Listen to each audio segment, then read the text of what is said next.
Madam President, I have the honor to deliver this statement on behalf of the A3, namely the Democratic Republic of the Congo, Liberia, and my own country, Somalia. We thank the Special Representative of the Secretary General and Head of UNMISS, Ms. Ibeho, and Interim Chairperson of the reconstituted Joint Monitoring and Evaluation Commission, Major General Onyewu, for their comprehensive briefing. And we also thank Ms. Lillian Razak for her testimony. We also welcome the participation of the representative of South Sudan in today's meeting. Madam President, the A3 reaffirms its unwavering support for the sovereignty, independence, territorial integrity, and unity of South Sudan, and reiterates that the revitalized agreement on the resolution of the conflict in the Republic of South Sudan remains the sole agreed framework for advancing the country's political transition, inclusive dialogue, and achieving sustainable peace. The briefing received this morning and the Secretary General's report highlight that South Sudan is entering a critical phase of its transition.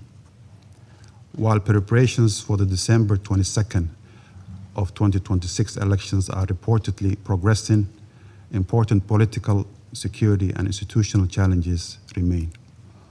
We encourage all signatories to the revitalized agreement to demonstrate renewed political will, resolve outstanding differences through inclusive political dialogue and the agreement's established mechanisms, and refrain from unilateral actions that could undermine confidence in the peace process.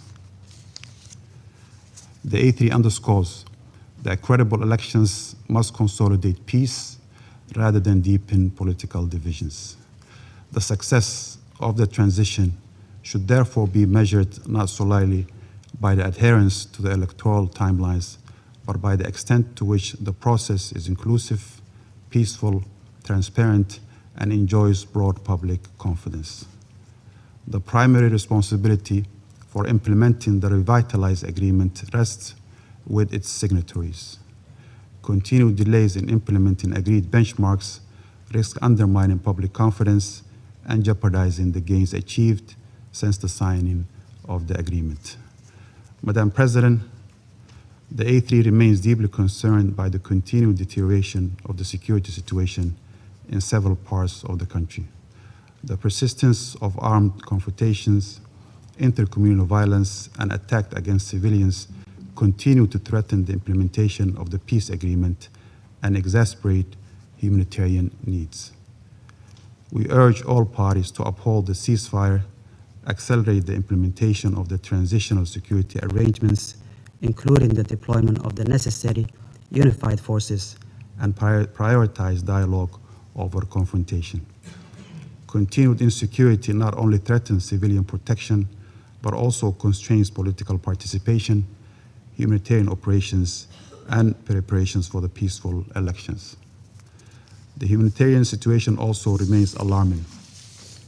Widespread food insecurity, displacement, disease outbreaks, particularly the ongoing cholera epidemic, which has resulted in more than 109,000 reported cases and over 1,700 deaths. We call on all parties to facilitate safe, rapid, and unhindered humanitarian access, and appeal to the international community to provide sustained support to humanitarian operations. These challenges are further compounded by the spillover effects of the conflict in neighboring Sudan, climate-related shocks, and significant humanitarian funding gaps. The A3 is equally concerned by the continued reports of human rights violations, including conflict-related sexual violence, recruitment of children, arbitrary detention, and restriction on civic space. We encourage renewed efforts to operationalize the transitional justice mechanism emphasized under Chapter 7 of the revitalized agreement, as accountability remains indispensable for reconciliation and sustainable peace. We stress the importance of ensuring the full, equal, and meaningful and safe participation of women at every stage of the political transition and the electoral process. consistent with Sudan's commitments under the revitalized agreement. Madam President, we commend the sustained diplomatic engagement of the African Union and IGAD in preserving dialogue among the parties and reaffirm the African-led solutions remains indispensable to durable peace in South Sudan.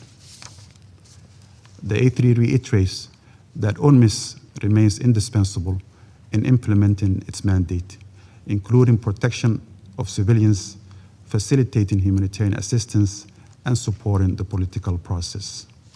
We acknowledge that the mission's continued efforts to carry out its mandate under challenging circumstances. We remain concerned that the budgetary reductions and the mission's reduced operational footprint are affecting its ability to effectively implement its mandated tasks. Therefore, any adjustment to the mission's presence should continue to take into account conditions on the ground and the needs of the civilian populations. To conclude, Madam President, the coming months represent a defining opportunity for South Sudan. We therefore call upon all stakeholders to place the national interest above political differences and to demonstrate the leadership, compromise, and commitment necessary to deliver a peaceful, inclusive, and credible transition. The A3 remains steadfast in supporting the people and the government of South Sudan in realizing the aspirations of lasting peace, stability, and sustainable development. I thank you. I thank the representative of